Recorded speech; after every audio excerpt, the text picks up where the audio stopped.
오늘 저는 이제 요한복음 강의 5번째 시간 나는 기적이다 I am miracle이라는 제목으로 하나님 말씀 증거하길 원합니다. 지난주 나다니엘과 이제 이 제자들을 부르신 주님이 두 가지 약속의 말씀을 제자들에게 하셨습니다. 그 불러준 제자들에게 이보다 더 큰 일을 보리라. 지금 이 순간 이후부터 이보다 더 큰 일을 너희가 볼 것이다 라고 약속해 주셨습니다. 또한 또 한 가지 약속은 뭐예요? 인자가 계신 그곳에 천사가 오르락 내리락 하는 그 모습을 너희가 보게 될 것이다 라고 선포해 주셨습니다. 자, 이보다 더 큰 일, 그리고 인자가 있는 그곳에 천사가 오르락 내리락 하면서 하는 그 일은 뭘까요? 그것은 바로 기적입니다. 미라클입니다. 하나님께서 인간들은 할 수 없는 그 일들, 그것이 곧 기적인데요, 우리가 아는 것처럼 요한복음에는 7가지의 기적이 나옵니다. 사실상 하나님께서, 우리 예수 그리스도께서 이 땅에 3년 동안 계시면서 공생의 사역 동안에 몇 가지의 기적을 했는지는 아는 사람이 없습니다. 한 가지 우리가 추측할 수 있는 것은 요한의 기록처럼 저기 있는 저 바다를 먹물 삼고 저기 있는 저 하늘을 저 두루마리 삼아도 거기에다 다 적을 수가 없을 정도로 하나님은 여기저기 다니면서 기적을 베푸셨는데, 이 똑똑했던 사도 요한은 딱 7개만, 그것도 다 용도가 있습니다. 7개만 딱 선택해서 그 기적을 이곳에 나열하기 시작했습니다. 그것이 바로 오늘 첫 번째 기적부터 시작합니다. 물을 포도주로 만드셨고요, 사장에 가면 멀리서 심지어 가지도 않고 그 신하의 병을 고쳐주시고요, 요한복음 5장에 가면 38년 된 병자를, 그 38년 동안 단 한 번도 일어서지 못한 그 병자를 고쳐주십니다. 요한복음 6장에는 5천 명을 먹이시는, 정말 도저히 사람의 힘으로는 감당할 수 없는 기적을 베풀어 주시고, 물 위를 걸으시는 그 놀라운 기적의 장면들, 모든 생태계와 모든 자연의 법칙과 모든 이성과 모든 경험을 초월하시는 것을 기적이라고 말하면서 물 위를 걸으십니다. 또한 우리가 요한복음 9장에 가면은 날 때부터 단 한 번도 보지 못한, 단 한 번도 빛을 보지 못한 그에게 주님은 빛을 허락하십니다. 이제 결국에는 요한복음 11장, 요한복음의 중간쯤 갈 때는 마지막 기적으로서 하나님은 죽은 나사로를 살리십니다.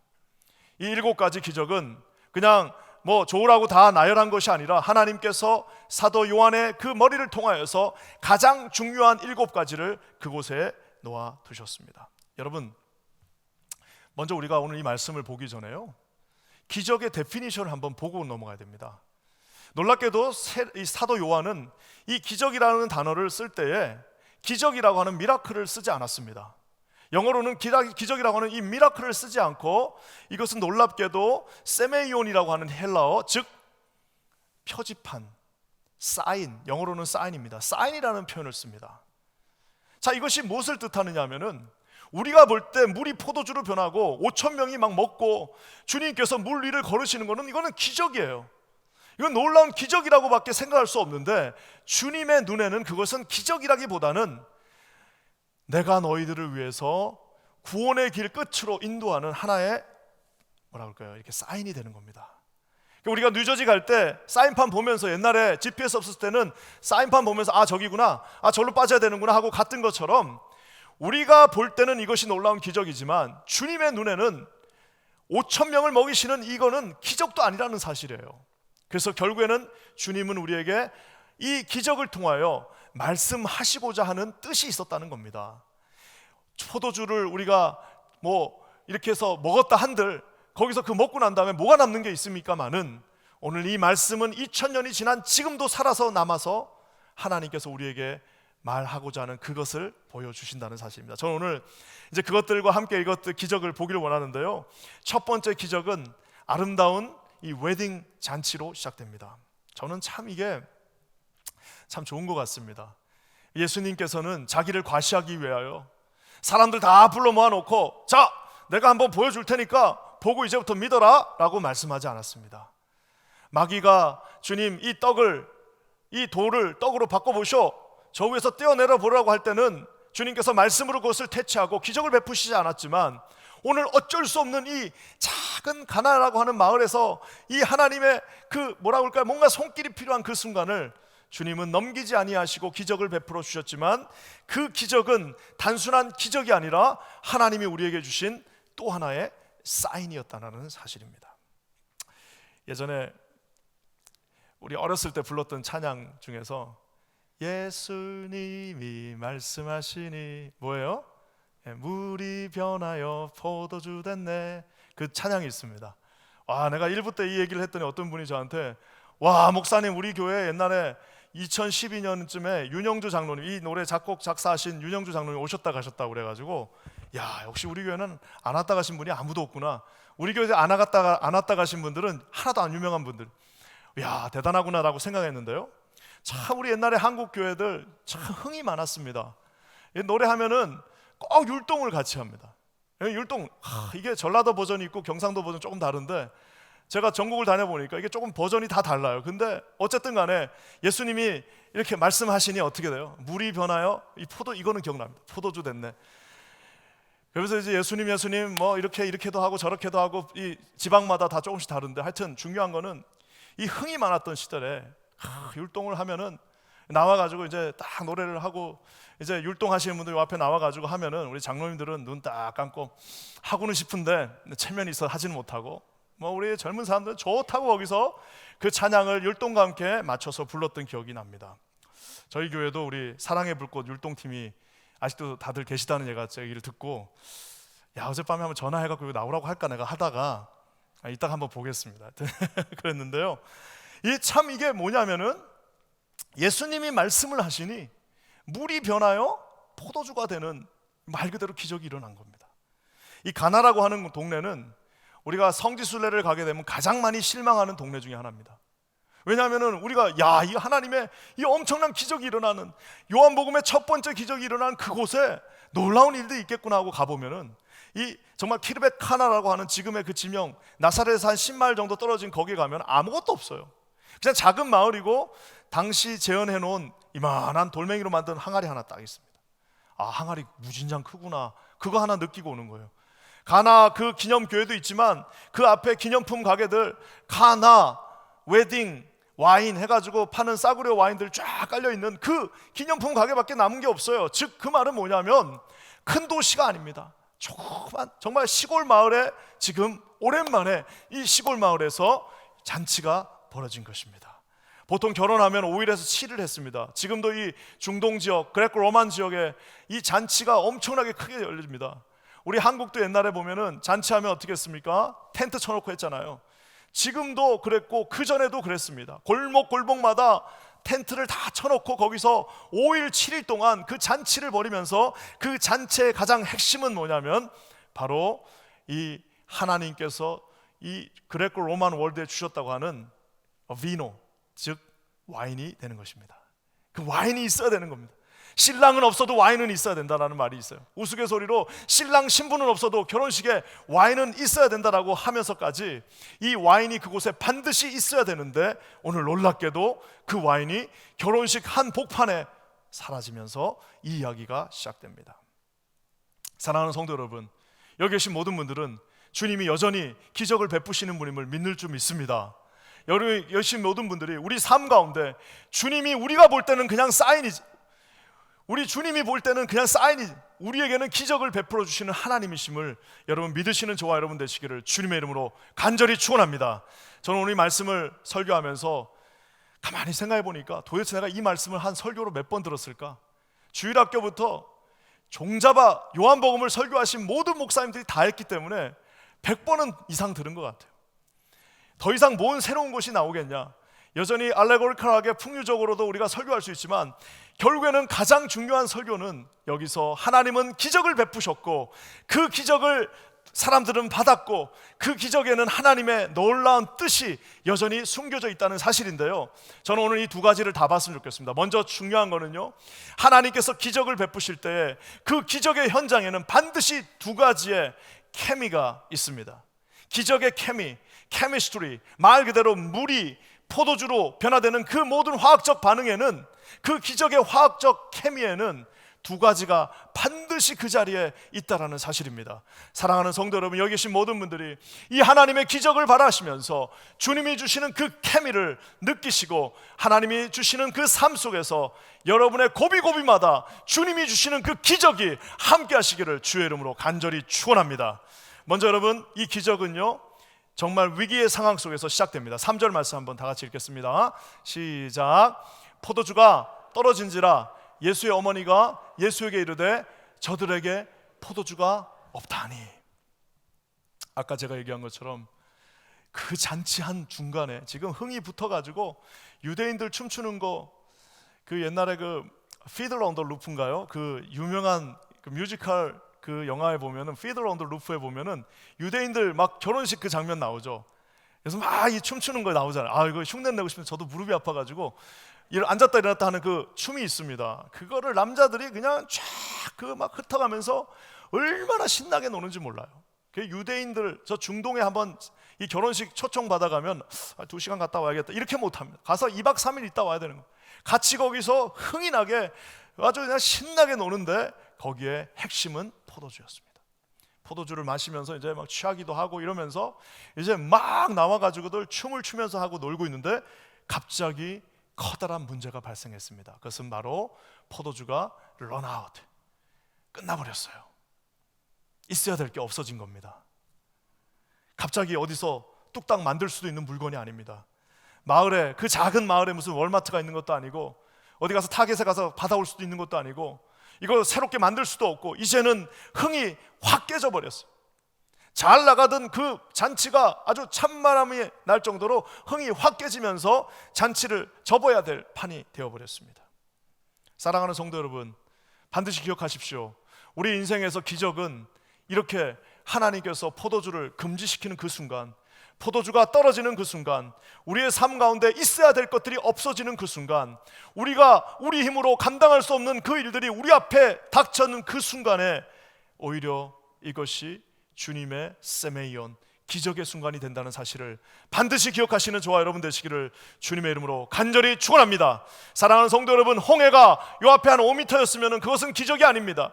홍해가 기적적으로 갈라지는 것을 찬양할 수 있는 이유는 홍해 앞에 선 무기력한 인간들이 할 수 있는 것이라고는 아무것도 없었기 때문에, 그 홍해를 가르실 분은 오직 하나님 한 분밖에 없기 때문에 그것이 기적이라고 부름을 받았다는 사실을 기억하시기를 바랍니다. 사랑하는 성도 여러분, 이 어부 출신들이 열심히 그 갈릴리 바닷가에서 한번 그 폭풍을 이겨보려고 아무리 노력을 해도 밤 4시가 되어 더 이상 아무것도 할 수 없고, 아무리 우리가 이곳에서 타고나고 자란자라 할지라도 이 폭풍은 더 이상 뚫을 수 없다라고 하며 손을 놔버리는 그 순간에 우리 하나님께서 저벅저벅 오셔, 하나님께서 그곳에서 일어나셔서 폭풍아 멈추라라고 말씀하실 수 있었습니다. 여리고성이 앞에 떡 있는데, 아니 나와가지고 첫 번째 만난 성이 도저히 이게 우리의 기술로는, 도저히 우리의 조직력으로는, 도저히 우리의 군사적인 훈련의 그 결과로는 저 성을 뚫을 수 없다라고 본인들이 결정했습니다. 그 순간에 하나님께서 그러면 너희들이 할 수 있는 7번 빙빙 돌다가 큰 소리 지르라라고 하니까 그때의 여리고성이 무너지는 기적이 생겼습니다. 사랑하는 성도 여러분, 저는 여기 계신 모든 분들에게 오늘 혹시라도 포도주가 떨어져, 오늘 우리의 삶 가운데 이 정말 우리의 힘으로는 감당할 수 없는 그 어려움이 있는 분들 계시다면 오늘 이 말씀 가운데 순종하시고 승리하시는 저와 여러분들 되시기를 주님의 이름으로 간절히 축원합니다. 사랑하는 성도 여러분, 기적에는 반드시 두 가지 케미가 필요한 두 가지가 있습니다. 첫 번째는 그래서 순종하는 것입니다. 우리 옆에 분한테 한번 인사하겠습니다. 순종합시다. 한번 이렇게 인사할까요? 순종합시다. 예, 순종합시다. 자, 오늘 이 순종을 보면은 놀라운 하나님의 그 이 순종의 모습들이 보이는데요, 그냥 순종이 아니라 세 가지 정도의 형태의 순종이 있습니다. 먼저는요, 우리 예수님 어머니가 뭐라고 말하냐면은 저들에게 포도주가 없다. They have no wine. 지금 이분은 예수님의 어머니예요. 우리 어머니들이, 제가 청년부를 하다 보니까 얼마나 많은 마마보이들이 있는지 몰라요, 요즘. 그래서 절대로 마마보이들하고 결혼하면 안 된다라고 제가 아주 수도 없이 우리 청년부 사역할 때 얘기했는데, 마마보이하고 결혼하느니 그 엄마랑 결혼하는 거랑 너 똑같아, 절대 안 된다라고 얘기했는데, 여러분 오늘 이 어머니는 커다란 영향력이 있는 분입니다. 그 분이 와서 비록 아들이었지만 뭐라고 말해요? 월권하지 않습니다. 아, 이거 지금 포도주 떨어졌으니까 어떻게 한번 해봐 아들, 이거 포도주가 떨어졌으니까 이거 한번 어떻게 네가 한번 힘 좀 써봐 라고 말하지 않고요, 비록 어머니였지만 비록 그가 권위가 있었지만 그에게는 어떻게 얘기했어요? 예수님, 아드님, 포도주가 없어요. They have no wine. 포도주가 떨어졌습니다라고. 저는 이거를 센스 있는 순종이라고 얘기하고 싶어요. 센스가 있어요. 순종하는 것도 그냥 무식하게 순종하는 게 아니라 이 센스가 있는 겁니다. 딱 할 말. 만약에 이 예수님의 엄마가 센스가 없었으면 어떻게 했을까요? 목소리를 높일 수 있습니다. 야, 이거 잔치집에 포도주가 다 떨어졌다 야. 여기저기 다니면서 야, 이거 잔치집에 포도주가 없단다 야 하면서 하면 어떻게 되는 거예요? 그러면 이 소문은 소문을 꼬리를 밀고 세상에 아들을 결혼시키면서 포도주도 준비 안 했대. 혹시 며느리 싫어하는 거 아니야? 또 막 이러면서 뭐라고 말합니까? 세상의 손님들을 우습게 보고 어떻게 이렇게 포도주를 준비 안 할 수 있냐라고 하면서 이런 말들이 살아날 수 있는데요, 오늘 예수님의 어머니가 아주 센스 있게 예수님한테 정밀하게 말씀합니다. 예수님, 포도주가 없어요. 더 놀라운 사실은요, 딱 할 말만 했지만 더 대단한 거는 뭐냐면 할 말을 들어주실 분한테 했다라는 겁니다. 다니면서 연회장한테 가가지고 큰일 났어, 당신이 이거 책임지는 사람이지, 포도주 없어 라고 말해봐야 그가 자기의 힘으로 구해올 수 있는 거 10개밖에 안 될 겁니다. 제자들 등치만 컸지 5명 다 모여봐.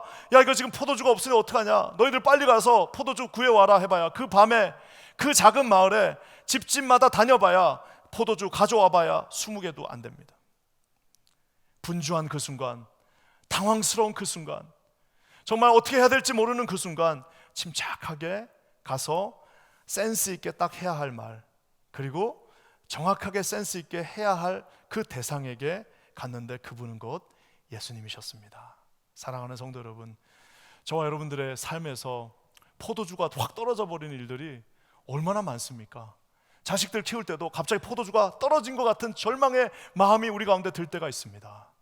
우리가 사업을 할 때도, 또 우리가 회사를 다닐 때도, 우리가 공부를 할 때도 우리의 모든 삶의 구석구석에 포도주가 확 떨어져가지고 당황스러운 그 순간에 여기저기 다녀서 이 사람 저 사람 찾아가 봐야 여러분 거기에는 솔루션이 없습니다.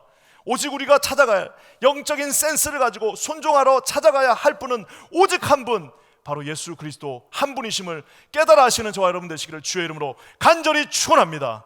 사랑하는 성도 여러분, 주님께 가서요, 주님 이렇게 해주세요, 주님 요거를 요렇게 해주셔야 될 것 같습니다, 주님 내가 지금 공부를 하고 있는데 이 학위를 요렇게 요단을 요때 따야 될 것 같습니다 말하지 않고 팩트를 정확하게 주님 앞에 말합니다. 포도주가 없어요. 그 이상도 이하도 아닙니다. 센스 있게 예의 있게 주님 앞에 말했습니다. 자, 그러면 이제 우리는 뭘 기대합니까? 야, 주님께서 이렇게 말하시면 그래 이제 내가 어머님 걱정하지 마세요, 아들 잘 두셨다고 생각하세요, 제가 해결하겠습니다라고 하겠지만 돌아오는 거는 놀랍게도 퉁명스러운 주님의 대답입니다. 4절 말씀 한번 다 같이 읽겠습니다. 4절이에요. 시작. 예수께서 이르시되 여자여 나와 무슨 상관이 있나이까, 내 때가 아직 이르지 아니하였나이다. Woman, what does this have to do with me? 어이, woman, what the... 그래가지고 우리 한국 분들은 이 번역을 이렇게 놓으면 이게 진짜 위험한 건데요. 여자여, 그러니까 이제 교회 안 다니시는 분들이 혹시 오늘 그런 분들 있는지 모르겠습니다. 교회 처음 나왔는데 이 본문을 보고 이거 봐라, 기독교인들은 이 자기 엄마한테도 여자여 하면서 이렇게 버릇이 없다라고 막 말하시는 분들도 있어요. 여러분, 이거 문장상 여자여라는 말은 귀네라고 하는 헬라어로 극존칭입니다. 그냥 우리로 치면 이렇게 생각하면 어마마마 이렇게 했다라고 보셔도 돼요. 여러분, 예수님이 그 마지막 순간까지 십자가에서도 예의를 지키시는 분인데 그분이 자기 어머니한테 어이 우먼 그렇게 하셨겠어요? 절대로 그럴 일이 없습니다. 제가 만약에 해석을 한다면 이렇게 해석하고 싶습니다. 어머니, 어마마마, 아직 제가 때가 되지 않은지 아시잖아요 하고 아마 저는 예수님이 씩 웃었을 것 같아요. 자기 엄마하고 자기 아는 어머니 아직 여자여, 이게 번역이 여자여니까 이게 뭘 해도 안 되는데 하여튼 어마마마 이거 잘 아직 때가 되지 않은 걸 어머니 아시지 않습니까? 라고 얘기했을 거예요. 사랑하는 성도 여러분, 우리가 신약 성경에서는요 이 기적이 나올 때마다 패런이 있습니다. 기적의 패런이 놀랍게도 똑같습니다. 근데 여기서 다 2단계 때 다 넘어가는데요, 1단계 뭐냐, 정말 간절한 사람이 예수님 앞에 달려옵니다. 그러면서 무릎을 꿇건지 막 예수님 가랑이를 잡든지 하면서 예수님 큰일 났습니다. 내 아들이 죽게 되었습니다. 예수님 지금 내 아들이 지금 죽었습니다. 주님 큰일 났습니다라고 하면 가랭이를 붙잡고 하는 그 간절한 간구가 있어요. 그거 첫 번째 패턴입니다. 두 번째 패턴은 뭐냐면은 놀랍게도 예수님이 의외로 항상 냉담하게 부정적으로 심지어는 좀 상처가 될 만큼 아주 차갑게 대하십니다. 아유 수고하셨어 이렇게 안 하고 차갑게 대하십니다. 그러면은 거기서 다 그냥 성경에 안 나온 모든 기적들은 거기서 다 끝난 기적이에요. 아니 자기가 예수면 예수지 나한테 이렇게 차갑게 대할 수 있어? 아니 어떻게 나한테 이렇게 자존심 다 굽고 와갖고 머리 이렇게 조아리면서 부탁하는데 아무리 자기가 예수면 예수지 어떻게 이럴 수 있냐라고 하면서 돌아가 버리면 성경에 없는 거예요. 자, 세 번째 패러는 뭐냐? 이것이 중요한데요. 세 번째 패러는 다시 한번 주님 앞에 모든 자존심과 모든 자기의 남은 모든 것들을 다 내려놓고 다시 한번 주님 앞에 매달립니다. 그러면 네 번째, 주님이 놀랍게도 칭찬하시면서 바로 액션을 취해 주시는 이 네 가지가 이 신약 성경에 나오는, 특별히 요한복음에 나오는 모든 기적의 패러에는 이 네 가지가 동일하게 적용됩니다. 아마 가장 좋은 예를 하나 들자면은 수로보니게 여인, 이방 여인이었던 수로보니게 여인이 예수님께 찾아왔어요. 식사하고 계시는 예수님을 찾아와서 예수님 지금 우리 자녀가 불로 들어가고 물로 들어가고 얘가 지금 정신을 못 차려 이러다가 죽게 됐습니다. 우리 자녀를 살려주세요. 우리 아들 좀 제발 살려주세요라고 예수님한테 부탁했더니 예수님이 뭐라고 그래요? 아유 불쌍한 여자분 여기 오세요. 제가 기도해 드릴게요. 놀랍게도 주님이 아주 매몰차게 나는 유대인들을 위해서 왔어. 걔한테 먹을 거 주지 않아? 야, 아니 아무리 지금 같았으면 예수님 수당하셨습니다. 여성 인권 이런 걸로 수당하셨. 걔한테 먹을 걸 주지 않는다라고 매몰차게 주님이 확 꺾어버리셨어요. 보통 여자 같았으면은 내가 지금 이런 소리 들으면서 내가 여기 와야 되냐 하고 아마 짐 싸서 바로 갔을 겁니다. 이 여자가 뭐라고 얘기합니까? 다시 한번 마음을 가다듬고 주님의 발을 붙잡고 말합니다. 주님, 개들도 그 주인의 상 밑에 떨어지는 부스러기 떡은 먹을 수 있지 않습니까? 그래요, 저는 개입니다. 그렇지만 주님, 그 떨어진 떡 부스러기는 먹을 자격이 있지 않습니까? 한 번만 그 부스러기를 주십시오. 당신의 부스러기 하나만 먹어도 우리 살 수 있습니다. 당신이 주시는 마지막 남은 부스러기 찌꺼기 하나만 주셔도 우리 자녀 살아날 수 있습니다라고 그 여인이 붙잡고 하나님 앞에 나아갔을 때에 주님이 내가 이보다 더 큰 믿음을 보지 못했다라고 말씀하시면서 그녀를 모든 그 자녀의 병을 고쳐주는 것을 보게 됩니다.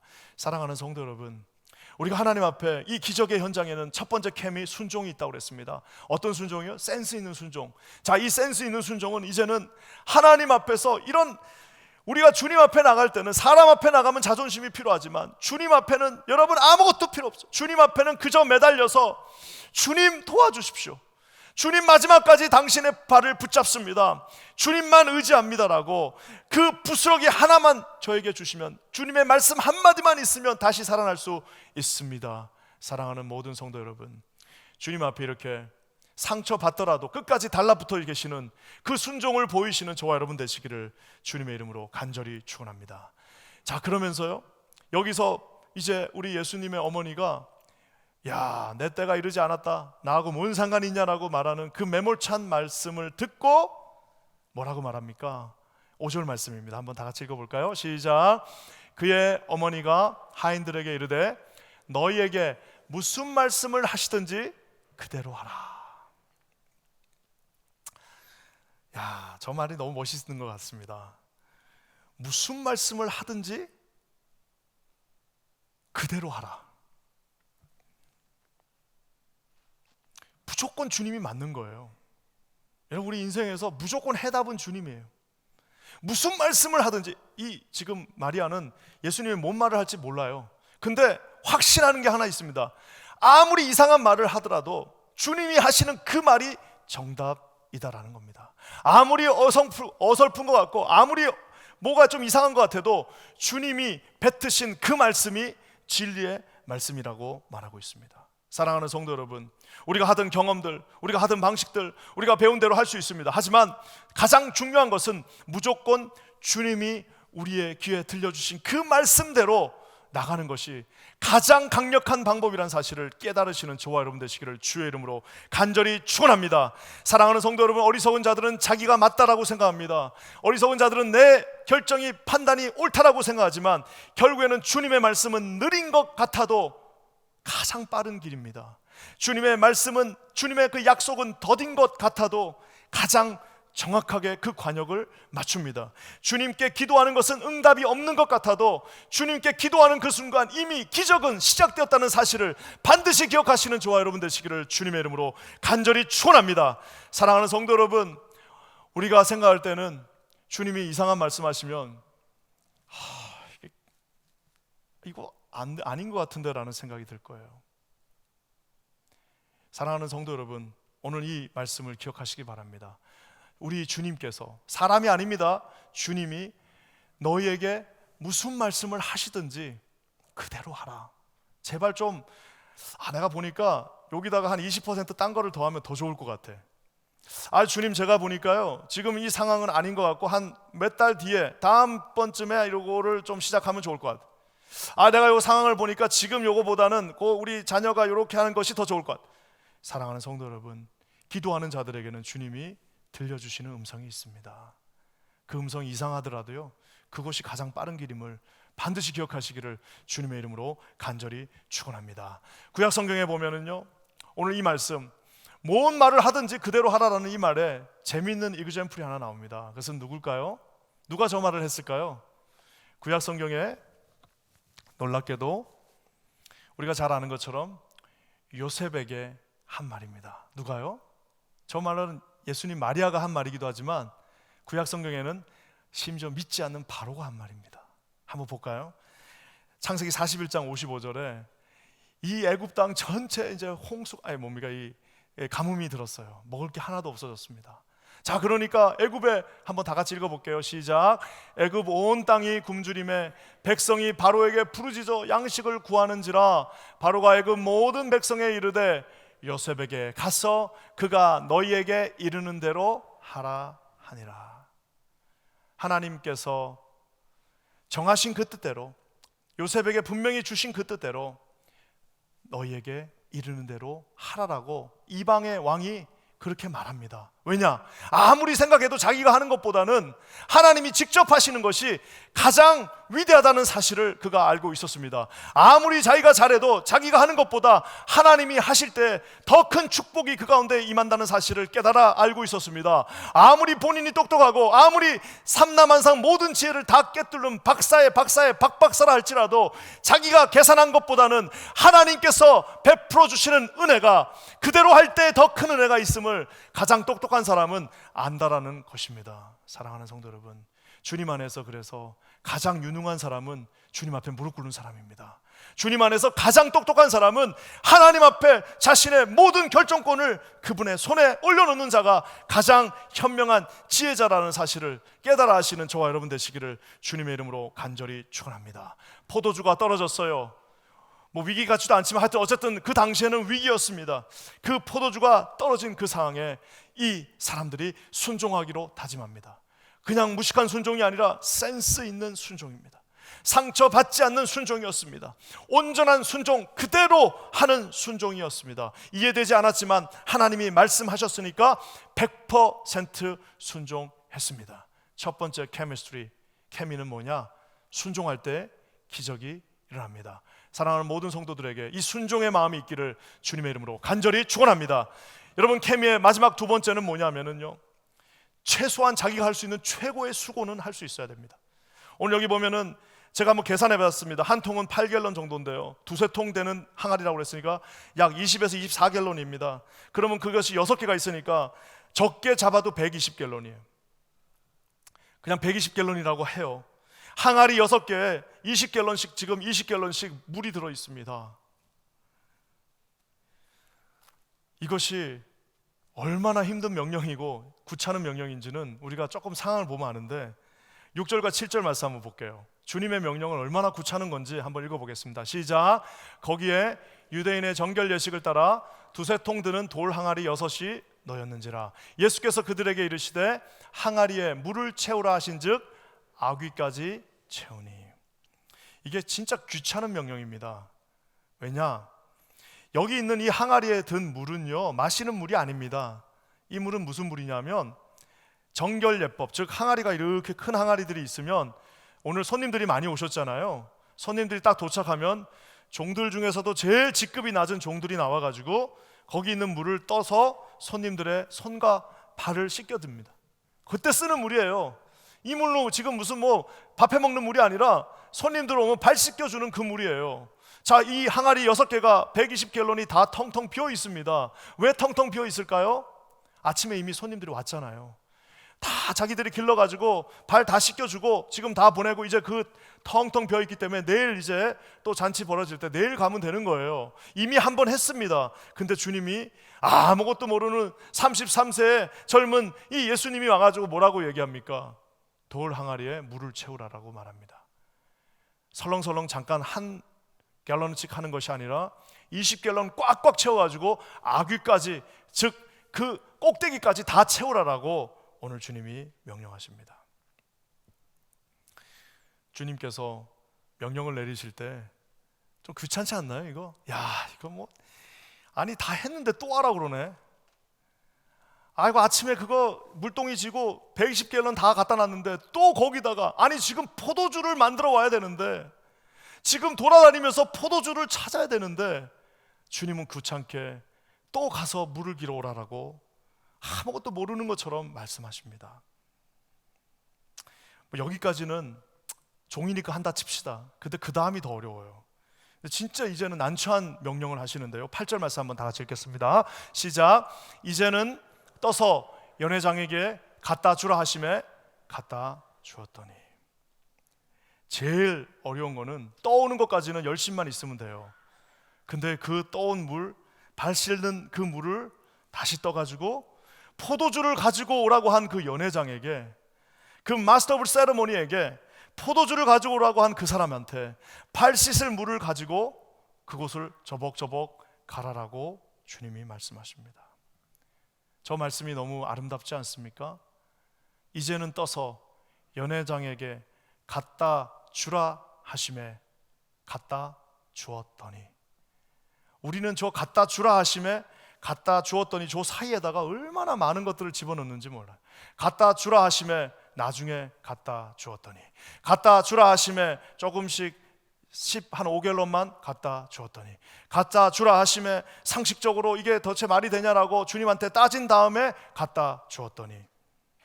사랑하는 성도 여러분, 오늘 주님은 가끔씩 우리에게 이해되지도 않는 기분 나쁜 귀찮은 명령을 내리십니다. 손을 펼 수 없는 손 마른 사람이 계셨습니다. 손을 펼 수 없어요. 손이 안 펴져요. 주님은 그에게 명령하십니다. 손을 펴라. 아니, 안 펴진다니까요. 손을 펴라 명령하셨습니다. 걸을 수 없는 자에게 오늘 주님이 다리를 만져주신 게 아니에요. 걸을 수 없는 자에게 걸으라라고 명령하셨습니다. 심지어는 에스겔 선지자의 마른 뼈가 다 말라 비틀어졌습니다.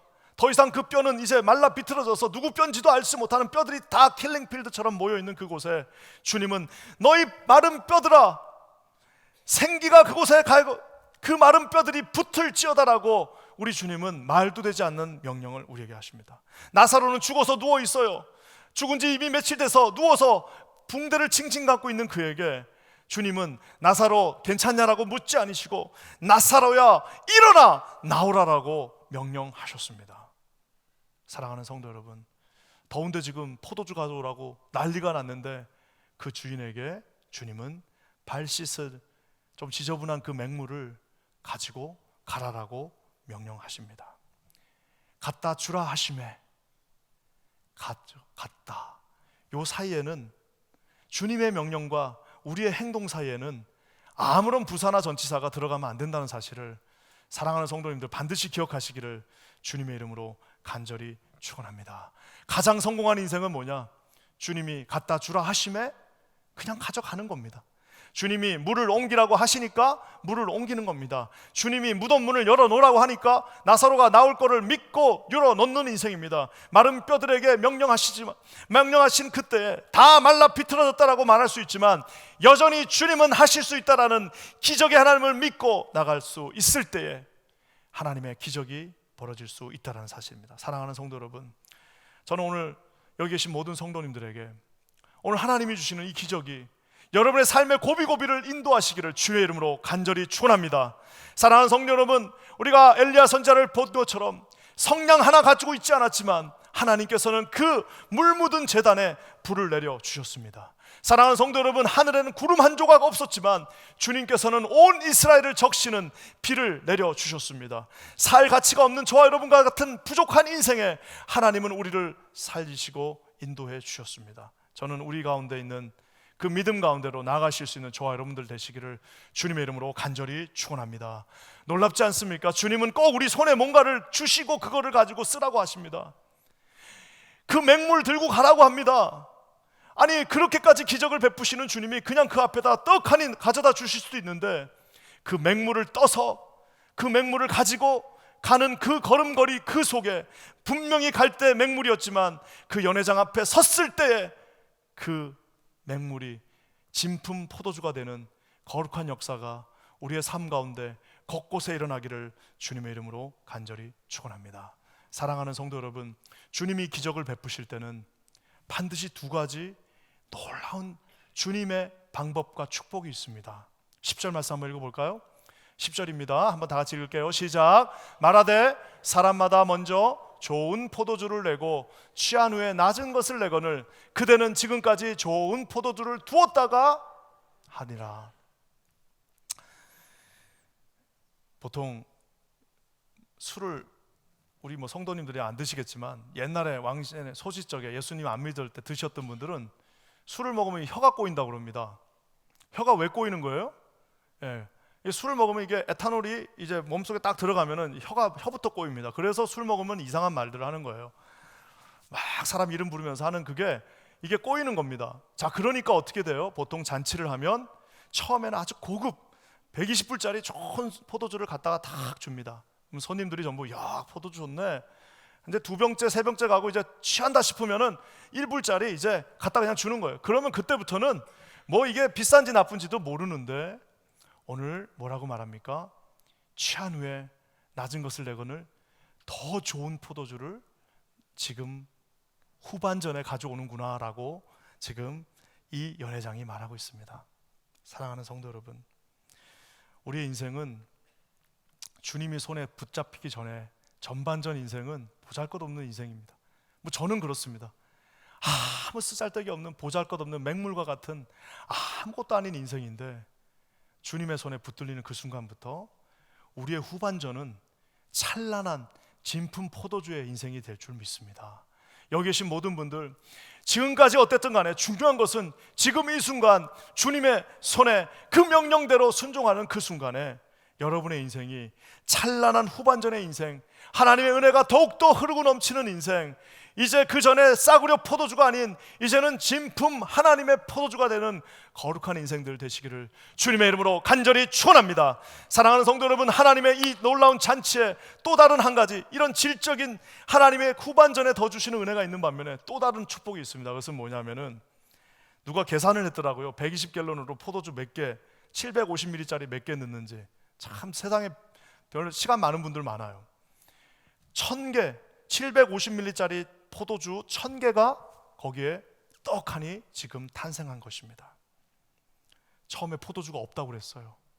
포도주 없어서 이제 우리 어떡하냐라고 그랬는데 주님이 베푸신 기적 속에는 거기서 이제 포도주를 아주 그냥 배가 터지게 먹고 저 집에 가실 때 10개씩 다 싸들고 가세요. 우리 남았으니까 포도주 다 싸들고 가십시오라고 할 수 있는 질적인 하나님의 기적과 함께 양적인 하나님의 기적 또한 일어났다라는 사실입니다. 여기 계신 모든 사랑하는 성도들에게 아구까지 채워지는 그 놀라운 기적의 역사가 여러분의 삶과 가정과 모든 곳 위에 함께 하시기를 주님의 이름으로 간절히 축원합니다. 120갤런을 채운 이유는 그때서야 알게 되었습니다. 120갤런 다 채우길 잘했구나, 차라리 그럴 줄 알았으면 가서 항아리 2개 더 빌려올 걸 그랬다라고 후회하는 사랑하는 성도 여러분, 저와 여러분 모두가 되시기를 주님의 이름으로 간절히 축원합니다. 순종과 기도, 순종과 하나님 앞에 나가는 그 놀라운 수고가 함께 했을 때 놀라운 기적의 역사가 일어났습니다. 오늘 말씀을 저는 마무리하면서 아까 제가 초두에 여러분에게 던졌던 질문이 있습니다. 그것은 뭐냐면, 기적은 우리에게 필요해요. 우리는 기적이 필요합니다. 하지만 그것을 뒤집으면 하나님의 입장에서는 그것은 기적이 아니에요. 늘 있는 일입니다. 더 중요한 건 뭐냐면 사인이에요. 이 기적을 여기에다가 베풀어 놓으셨습니다. 그까지 포도주 그때 만약에 없었어도 그냥 체면 좀 구기고 끝나는 거예요. 그것이 중요한 것이 아닙니다. 포도주가 있고 없고가 중요한 것이 아니라 왜 이 기적을 이곳에 하나님 놔두셨는지, 여러분 그것은 사인이라고 하는 그 이유는 우리가 보면 알 수가 있어요. 왜냐? 여기 한 가지 빠진 캐릭터가 있습니다. 결혼식 지금 잔치가 벌어졌고 결혼식에 뭐 친구들, 연회장, 연애하는 사람들, 그리고 또 뭡니까? 어머니, 제자들 다 등장하는데 빠진 2사람이 있습니다. 누구죠? 신랑과 신부가 이 스토리 가운데 부재합니다. 신랑이 없어요. 부산하게 움직이고 있는 모든 사람들이 있는데 신랑은 가서 말 한마디 듣는 역할밖에 없어요. 우리 요한이라고 하는 굉장히 머리가 뛰어났던 이 하나님의 사도가 여기에 신랑을 뺀 대신에 우리의 진정한 신랑 대신 그리스도가 이 스토리가 마감되어지면서 서서히 부각되게 만듭니다. 사랑하는 성도 여러분, 정작 정말 바뀌어야 될 것은, 여러분 물이 포도주가 바뀌는 것은, 나일강을 피로 바꾸신 주님이 물을 포도주로 바꾸는 게 뭐가 어렵겠습니까마는, 이 기적을 베푸신 첫 번째 이유는 거기에 우리가 마실 포도주를 공급해 주시기 위해서가 아니라, 실상은 정말 변하지 않는, 물은 포도주로 바꿀 수 있지만 죄인은 의인으로 바꿀 수 없고, 이 고집스러운 죄인은 절대로 의인으로 바뀌지 않는 그 모습 속에서 결국에는 진정한 신랑 되신 그리스도가 저와 여러분 가운데 계셔야만 한다는 사실을 보여주고 있습니다. 여러분 11절 말씀 한번 볼까요? 이러면서 말씀이 끝이 납니다. 한번 다 같이 읽겠습니다. 시작. 예수께서 이 첫 표적을 갈릴리 가나에서 행하여 그의 영광을 나타내심에 뭐라고요? 제자들이 그를 믿으니라. 아까 우리 윤영수 장로님이 말씀하신 그 찬양이 4절까지 있더라고요. 예수님이 말씀하시니 물이 변하여 포도주 됐네. 예수님이 말씀하시니 눈먼 바데메오가 눈을 떴잖아요. 예수님이 말씀하시니 거친 파도가 잔잔해졌네. 예수님이 말씀하시니 죽은 나사로가 살아났다네 하면서 4절이나 됩니다. 자, 근데 이거보다 더 중요한 후렴이 있어요. 그건 뭐냐? 후렴은 어떻게 시작되느냐? 예수님, 예수님. 2000년 전에 포도주 만든 건 아무 의미가 없어요. 나에게도 말씀하셔서 제발 저를, 이 죄인인 저를 새롭게 변화시켜 달라라고 간증하시고 찬양을 만드셨다고 했습니다. 사랑하는 성도 여러분, 물은 언제든지 포도주로 바꿀 수 있습니다. 언제든지 죽은 나사로는 살아날 수 있습니다. 하지만 죄인인 저와 여러분들은 그리스도의 빨간 피의 보혈이 없이는 단 한 사람도 의인으로 될 수가 없습니다.